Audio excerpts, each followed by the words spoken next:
Good afternoon, everyone. My name is Allison Thomas, and I am Charlotte's sister.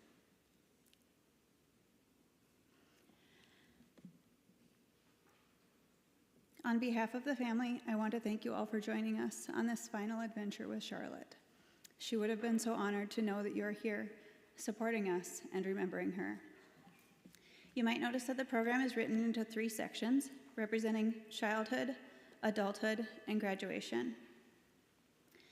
The first piece that we'll hear is called Seal Lullaby. Charlotte was never a good sleeper, and on one memorable occasion, our dad drove her from Cannon Falls all the way to Kenyon and back in the middle of the night. And although she did finally fall asleep, of course, she woke up as soon as the tires hit the driveway. Dad wrote a weekly column.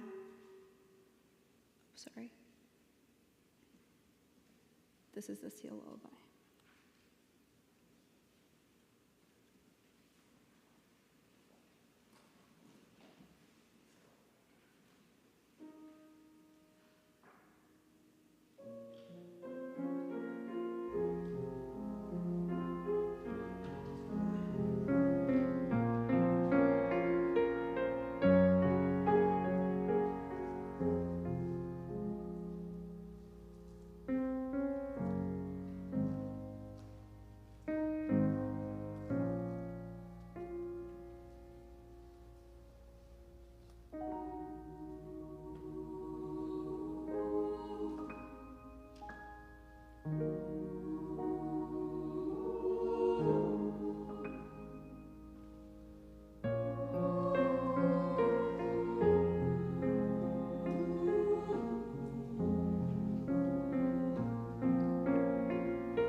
My dad, Mark, wrote a column for a daily newspaper around the time we were born.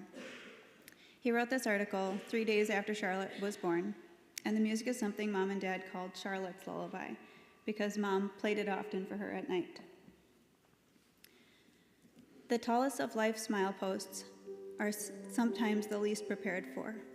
Only last week I had written of preparations for a child we have been expecting.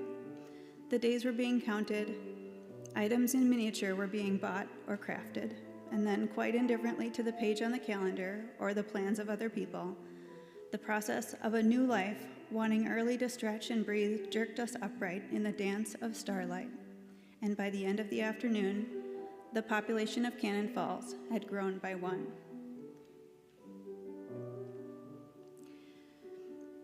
She is tiny even for a baby, but size is a shallow measure. Her energy of life is as full as any creature alive. Like the hundreds of newborns before her, she sleeps in the hospital's special room where the only beds are doll size. All the senses lie just on the edge of a long dormancy, like the wet chick waiting for the promise of flight. Unfathomable experiments in sight and sound and touch are held in the future. This new child is grass and water and common earth. Tiny flecks for fingernails, cotton-like skin, fragile shoulders beneath a head that cannot yet be held up. Utter helplessness, they are meager beginnings for anyone. I have wondered what strange force wound the clock spring that is the beating of her heart, and what dim dream fashioned the color of her eyes. The theologian tells of myths and miracles. The naturalist searches for the answer among leaves and green juices, or among the dried hulls and apparatus from which life has flown. The scientist watches his tubes and flasks, but I think we are no closer to unraveling the secret than we were a century ago. The larger enigma of life remains guarded, and we perpetuate our species through a cellular bridge between generations, and when the time has come, the mother's entire body is made to endure the pain and overwhelming exhaustion of childbirth. It is a peculiar method of bringing for new men and women that we have inherited, its peculiarity made to seem normal only by its commonness. Wandering men in white shirts and others listening to chirps under rocks will continue to grope for the secret that links life to matter, but in these exhilarating days after watching the birth of one's own child, it seems they are overlooking the more extraordinary characteristics of both. It may be that the matter which contains the amazing power to create the stirrings of life is, as Thomas Hardy said, but one mask of many worn by the great face behind. Holding his daughter only 3 days old, I have a great need of humbleness. My dad has long had a keen interest in astronomy, and it's something that he's shared with us throughout the years, starting with this to say about his experience with 3-year-old Charlotte when, in August of 1985, he took her to see her first Perseid meteor shower. We sat huddled against the chill, my daughter and I. Out of the corner of vision, a falling star flashed a brilliant light of white that hung for an instant and then vanished. It was the only sign that the starlit blackness onto which we gazed was not a painted canvas, an illusion of something greater. Another meteor shot a quick, short track across the sky. There, did you see that? She turned to raise her eyes in the direction and shook her head. Her eyes were wide, sleepless, and eager.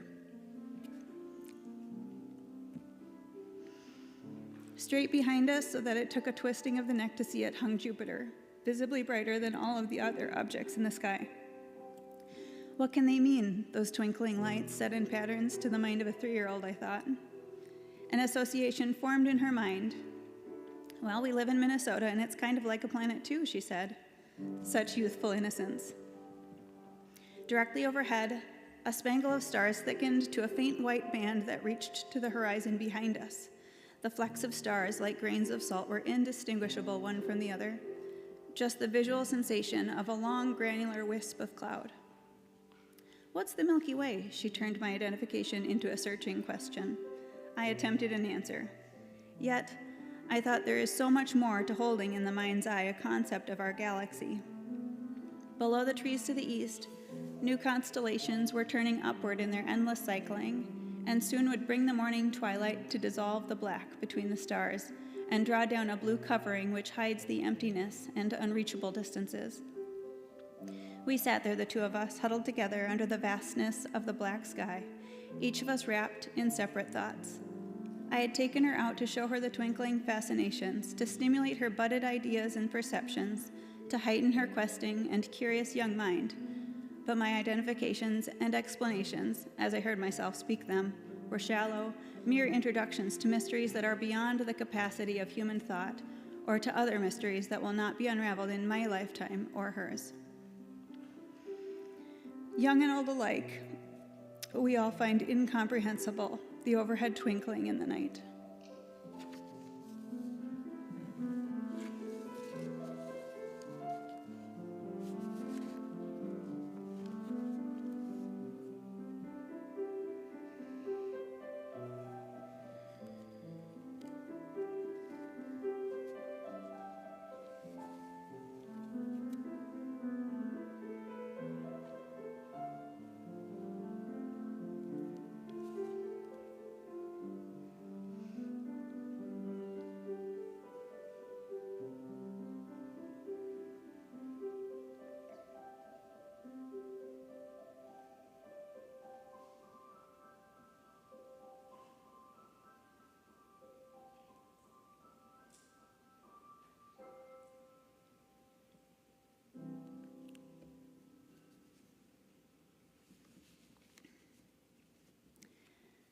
My mom says she doesn't know how to introduce these memories. She would like you to know that arabesque is a piece her family has long cherished hearing her play. I can attest to that. It held special meaning throughout her life, and she played it at both of her parents' memorial services. She would also like you to know that there are not enough words or music to describe the vastness of who Charlotte was. I walk past the cemetery across from the high school nearly every weekday. Last week as I was walking, I looked over the crowd of headstones and monuments and thought, each of these persons has changed the world in some way, the butterfly effect. In most every service of today's sort, there is a time for us to contemplate our role in life and the ending time that follows. As it turns out, this is our time for that.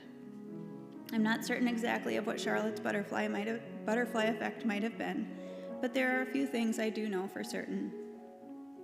Nearly every person who ever met her remarked on the fact that she always greeted you, stranger or not, with a genuine smile. How many people who were having a bad day were buoyed by that simple action? How many hundreds, perhaps thousands of people benefited from that smile? And of all of those people, how many learned to pay it forward with smiles of their own? I think Charlotte knew from her own experience how important it was to share that simple gift. Charlotte also preached and practiced green living. Her drawings for architecture classes most usually featured buildings that were energy efficient, using groundbreaking technology and materials, but also more readily available options to decrease the carbon footprint. A butterfly effect for the world. With her love for all things culinary, Charlotte was an expert and experimental cook, even from a very young age. One day she arrived home from kindergarten about 15 minutes before I was finished helping an elderly neighbor who lived a block away. When I came home, she proudly presented me with penny salad. That's right, penny salad, which consisted of chunks of unwashed lettuce, celery, and carrots, not peeled, of course. I was told that if I ate all of my salad, there would be pennies in the bottom. My response, well, let's wait till Daddy gets home so he can enjoy it too. We did, and after I secretly cleaned all the salad ingredients, we ate it. I firmly believe this was the beginning of her culinary interest and talent for cooking. The daughter of two musicians, it seemed natural that she would also have a musical bent. When she was 4, Charlotte began her musical studies on a cello-shaped piece of balsa wood. From there, she graduated to a quarter size and eventually up to a full size, until she was playing from Suzuki Book 5. Well, that's pretty impressive. While she didn't play as an adult, she always kept her cello where she could see it. I think maybe she didn't play it because she was a perfectionist and didn't want to take the risk of sounding any less than wonderful. I meet a lot of adults like Charlotte in my line of work. I call them lapsed pianists. and I wish perfectionism wouldn't keep anyone from doing something they loved. If ever there were a person who knew a workaround, it was Charlotte. When she was about 7, I would guess, she brought her sister up to the main highway on a ballgame night, lots of traffic and parked cars. We did not generally discipline our girls with a spank. We drew the line at such dangerous behavior and decided this might be the rare time for such discipline. After hearing her fate, Charlotte said she and her sister would need a minute to think about it and prepare, and off they went to their rooms.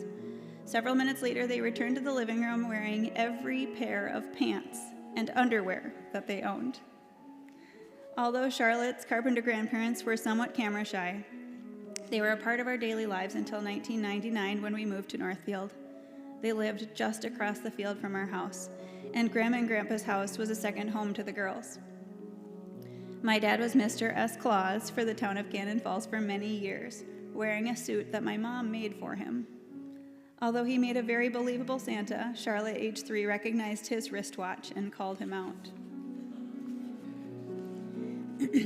As an adult, Charlotte took pride in what she called being a carpenter, and if you're a carpenter, you know what this means. Stubbornness, a touch of OCD, the need to always be right, and the need for plenty of alone time, generosity, charm, and grit. But she also revered my mom and wished to be like her, wise, funny, down to earth, spunky, and truly she was all of those things from stubbornness to spunk. Charlotte found her home in 2010 when she moved out east. Until then, I never knew that she had such a great affinity for the ocean. She and Joss lived in Charlestown, Rhode Island for most of her East Coast life, and she visited the beach at least once nearly every day. I think those were probably her most peaceful moments, and probably the best places to find rare Pokemon. In 2005, Charlotte moved in with my dad after he was diagnosed with lung cancer.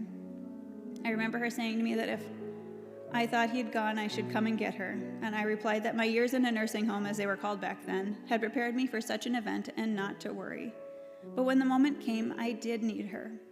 She had that sort of innate wisdom, and she would also have needled me about her being right. Some final thoughts. Charlotte lived life large. She was like a big ship plowing through the sea, not always managing to avoid the shoals, but somehow always staying afloat. I loved that her name for me was Mamacita. In 2019, she got a captain's license, purchased a 39-foot cruiser, and sailed it from New Jersey to New London, Connecticut. That was on the opposite side of the state. She did not like surprises. We named her after my piano teacher, Charlotte Maverick Donnell, who lived her own heroic life. My friend Pam described her thus: Charlotte had a grounded, composed energy about her. Her eyes and overall nature expressed an aura of intelligence and confidence. There was a remarkable elegance about her. Charlotte was my best teacher, and from her I learned the true meaning of unconditional love. She gave me untold ideas about the new ways of healthy living. She taught me to swear, to make kombucha, and she helped me to understand and enjoy Pokemon Go, which we often played together over the phone. She had a warm laugh, a sharp wit, and a rich alto voice. She was wise. If I had a dilemma often over a personal issue, she had clear ideas about how I could move forward. And every new face was met by her with a smile and a cheery greeting. More than anything, she loved Jocelyn, and next in the hierarchy of her heart, I think, came cats, because they were always there for her, and also they couldn't disagree with her. Together, Charlotte and I had many adventures and misadventures, and today I am grateful that she is now released from relentless pain and other medical conditions, and I am grateful to have been her mother for each of the 23,307 days that she walked this earth.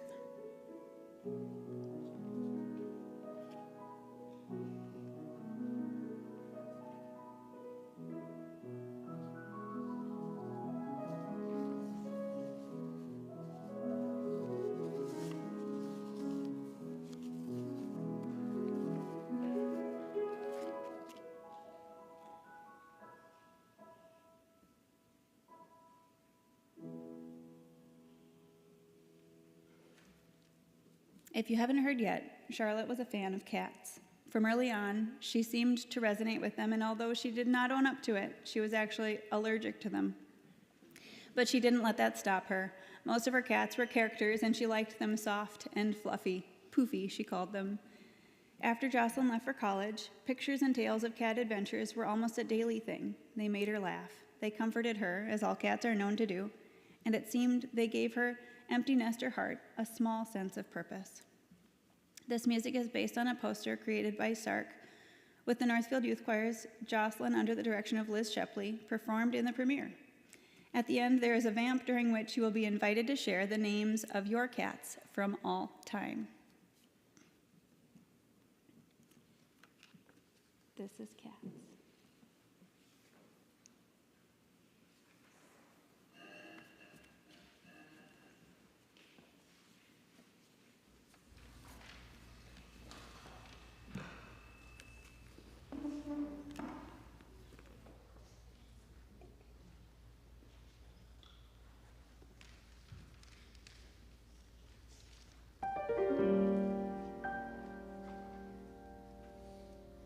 Sir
Thank you.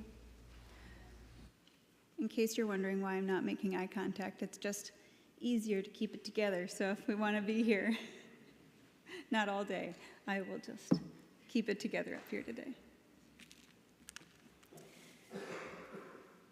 Jocelyn remembers. Although her life with Jocelyn was sometimes chaotic, Charlotte was the kind of mom who valued traditions, and each year was marked by holidays and birthdays centered around specially prepared meals, annual adventures, and those little quirky things that we repeat in our traditions. As the clock wound its way throughout the year, days were set aside and preparations made. Highlights were trips to the Mystic Aquarium on Mother's Day and Jocelyn's birthday, the 4th of July festivities in Wakefield, Rhode Island, the fall apple trip with a special stop in Salem, Massachusetts, costumes and all. At home, their house was a haven for Jocelyn's friends who loved Charlotte, not because she was lenient with them, there were rules, but because Charlotte was a young mom who could relate without giving in. Their home was a place where each person was welcomed for who she was, and true to form, Charlotte enjoyed providing Joss's friends with their favorite foods as well as introducing them to new cuisines. On her 25th birthday, Jocelyn received this text from her mom.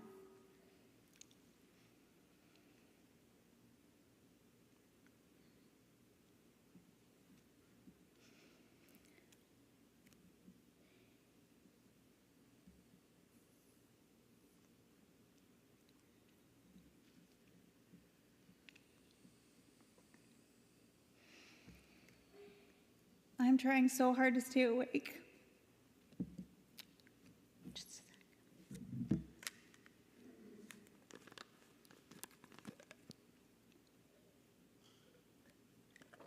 I'm trying so hard to stay awake, but I keep accidentally closing my eyeballs. It's 11:45 p.m.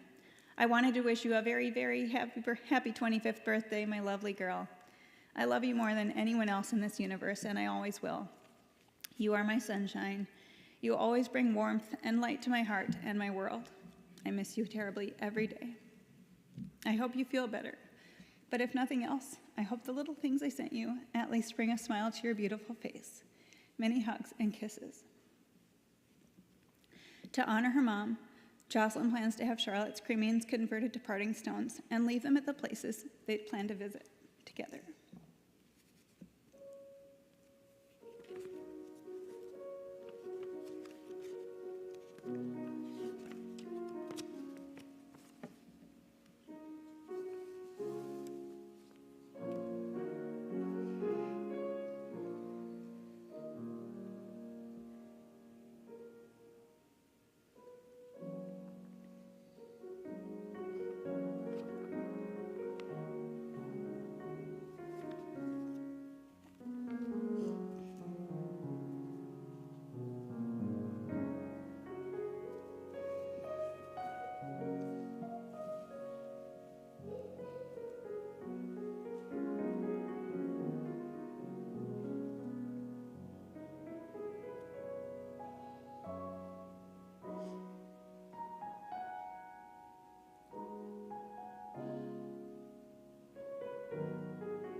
Along with Darla, Andrea and Joey have been Charlotte's lifelong friends.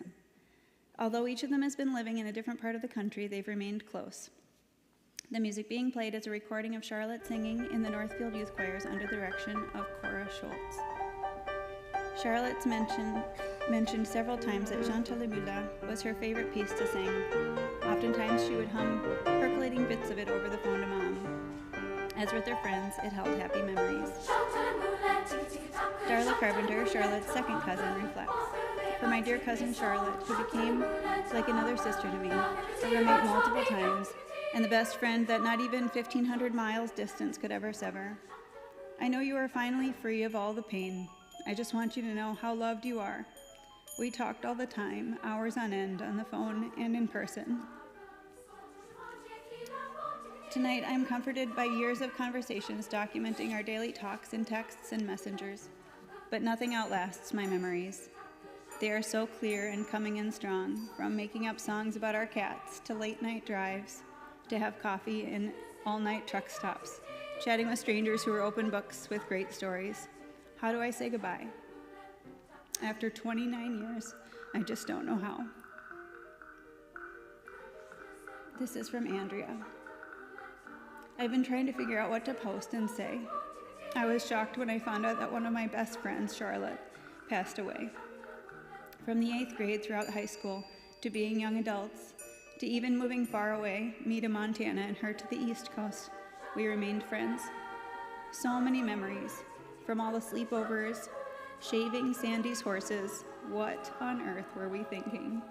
Rescuing her sister's cat on a flooded river in a canoe.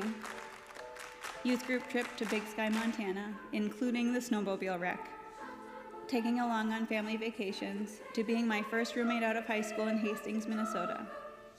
Enjoying Basil's Pizza. Hanging out at the Rube, and Goodbye Blue Monday Coffee House. Joe's wedding that she officiated. She was more like family than just a friend.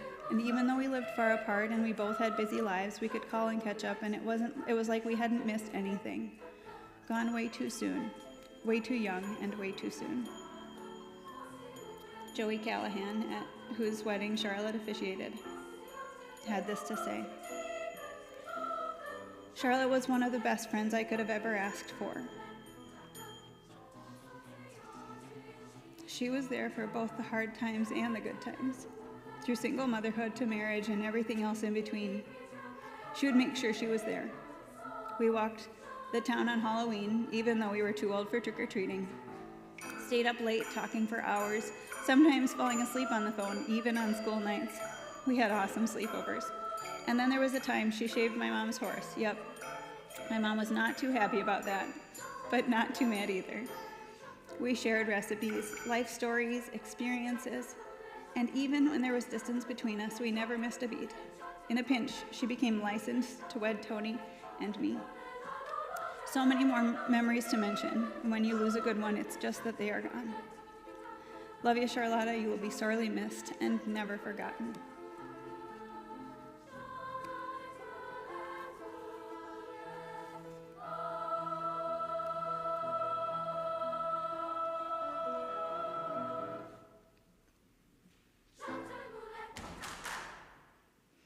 A few days before Grandpa died of lung cancer, my mom started writing a piece called I Will. As she tells it, she was on the way home from a gig with a rock band. Yes, she played in a rock band, when a tune came into her head. She was staying with Grandpa at the time and had brought her digital piano over to play for him. Over the course of the next few days, the tune grew, and later words came into whole paragraphs during the night. She would get out of bed, grab her notebook, and write it all down. She claims, rightly so, that she was just the scribe in the composition of I Will. If you've sung this piece before, please feel free to join the mass choirs as we sing.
That song gets me every time.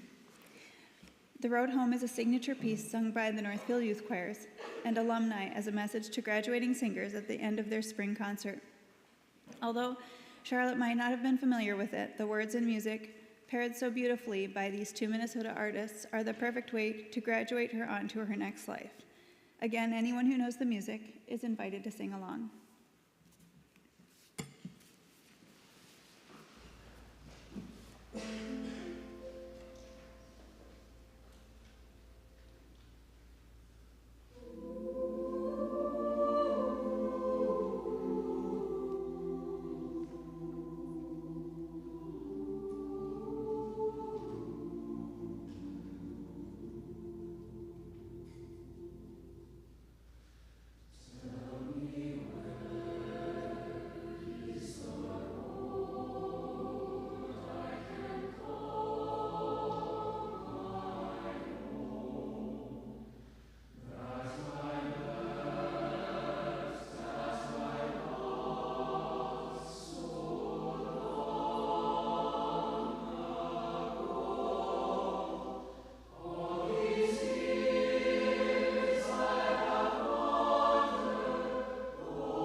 I just want to take a sec to say thank you to all the singers who are here today. We are so grateful that you've come.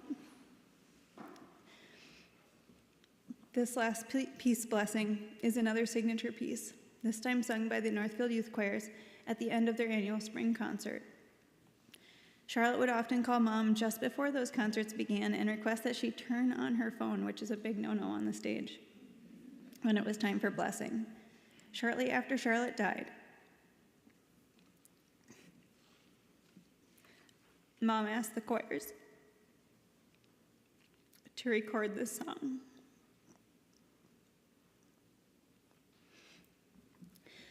And all of the choirs there that night came together to make this wish come true.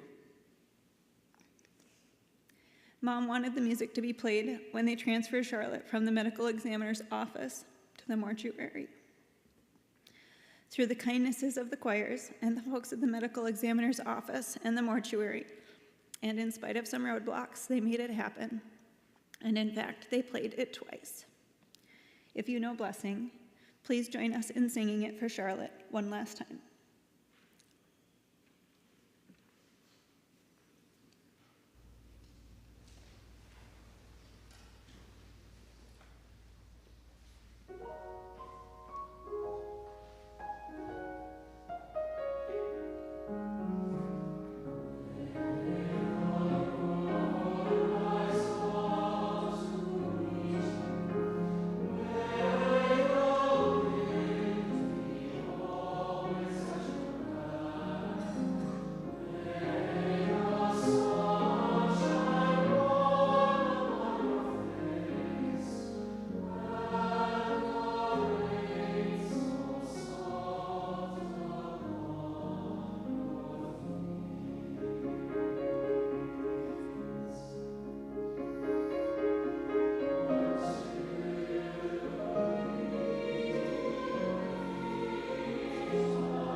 Thank you. We would love for everybody to join us across the hall in the reception room for some time together. Oh, yeah. Thanks.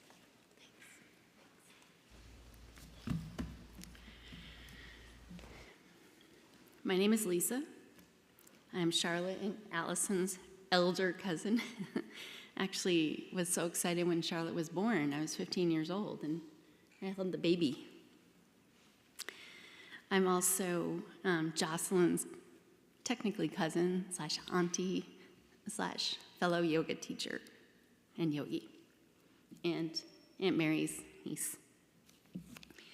Before we conclude, I want to express how grateful I am to witness this incredible outpouring of love, not only for Charlotte, but also for her mom and dad, Mark, my uncle, her sister, Allison, and perhaps most importantly, Jocelyn.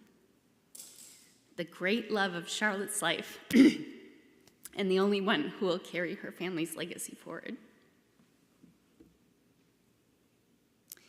It has been an extreme honor to serve my family this week in such a meaningful way. I would like to personally express my love and appreciation to my Aunt Mary, Uncle Mark, and Allison for coming together to create this beautiful tribute and what we have called a prayer. There are many others who deserve recognition as well, but today is not about individual acknowledgments. Now is a time to gather in fellowship, friendship, and remembrance. I invite you to join family and friends in the fellowship hall to enjoy one another's company, say hi to Mary and Mark and the family, and enjoy a collection of carefully curated homemade recipes and sweet treats, including Olive Garden cupcake lemon cream cake bites, one of Charlotte's favorite desserts, prepared by friends and family. We also invite you to sign the guest book and, if you feel moved to do so, complete a memory card by sharing a favorite story, funny, sweet, whatever you want, memory or message for Jocelyn and the family. These keepsakes will be treasured for years to come.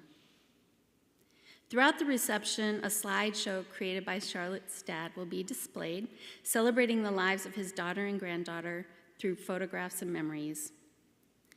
Accompanying the slideshow will be, and this is in the reception hall, will be soft background music featuring a recording from the Northfield Youth Choir during the time that Charlotte sang alto in the choir. On the behalf of the family, thank you for being here today, for sharing your love, your memories, and your support. Your presence has meant more than words can express. Peace be with you.